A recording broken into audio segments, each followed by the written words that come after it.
Magandang hapon po sa lahat. Tayo nagbabalik ulit dito sa aking munting channel po, Samuel Soriano TV 29 para mag-discuss ulit ng another coins. Ayan po. At ito ay ating hilig po, pamulikta ng barya. Kaya siniselling natin kung magkano na ang kanilang mga halaga. Mamaya madaanan nyo ang aking YouTube channel, yung pala ay mapanood nyo, yung pala ay mahal ang coins na yun. Ayan, nalaman nyo sana. Ayan po. Yun naman pong sa aking mga subscriber po, thank you so much po sa lahat. Yun naman nanonood na hindi pa po nakapag-subscribe at malaking tulong naman sana. Yan, dito sa aking munting channel, yung mga presensya po, pakipindot na lang po sana ang ating notification bell, like and subscribe po. Ayan po. Para ma-update po kayo sa mga latest ko pang gagawin mga video po. Ang pag-uusapan natin dito po ay barya. At nag-aamoy barya na ho tayo. Barya po ang ating pag-uusapan. Ayan po. Magandang hapon po sa ating mga kolektor. Kani may online po. Ayan.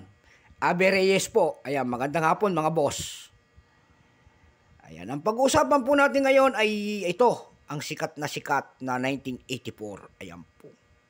Makikita nyo po ang isang imahe ng isang lalaki po. Ayan. Nakaharap po sa kanang bahagi po. At ang kanyang pangalan po. Ayan. Kitang-kita pa siya po ay si Juan Luna. In the year 1984. And then mint mark. And then ang kanyang loob po, nakapaloob po ay Republika ng Pilipinas. Ayan po.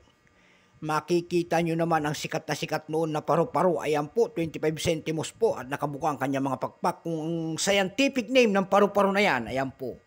Ang scientific name ng paru-paro na yan ay Graphium ideoides. Ayan po. Bago tayo magsimula sa ating talakayan, kilalanin mo muna natin siya. Siyempre, yan ang ating motto dito sa ating YouTube channel. Ang kanyang issue po, Philippines, period, Republic, 1946, up to date po. Type, standard circulation coins, years, 1983 hanggang 1990. Value po nito ay 25 centimos po. Currency, piso, 1967, up to date po. Composition po nito ay brass. May bigat po itong 3.9 grams. May haba po naman itong 21 mm. May kapal po naman itong 1.68 mm. Ang kanyang hugis po, syempre po, bilog. Ang kanyang orientation, middle alignment po. Itinigil ang paggamit nito noong January 2, 1998. Number NDAS-2462. Reference number KM-241-1. Ayan po. Ito pong 1984 na ito po ay 32%. Ayan. Kung ilang piraso naman ang ginawa ng ating Bangko Sentral sa barya na ito po ay 254,324,000 piraso lamang. Napakarami rin. Ayan. 32% pero may price na doon sa ating ginoong numista po na tinatawag ng selling price ng ating mga kolektor. Yung iba naman tinatawag nilang appraisal price. Ang kanyang very fine, 12 pesos. Extra fine, 14. Almost uncirculated, 16. Ang uncirculated po nito ay nagkakahalaga lamang ng 16 pesos only. Dako naman tayo sa pandaigdigang presyo tulad ng ebay.com po. Nakakita na tayo na nagbebenta doon ng 332.18 pesos. Mayroon din tayo nakita doon na $4.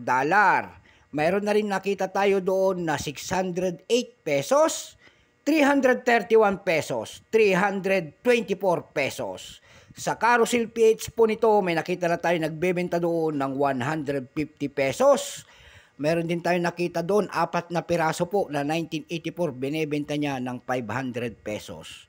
Ayan po lamang ang aking may babahagi sa presyo nitong si Juan Luna po at walang-wala na, sagad na po. So, God bless po sa lahat and take care po. Ayan. Kung saan kayong panig ng mundo po. Paluban sana tayo ng Panginoon sa araw-araw nating buhay and God bless.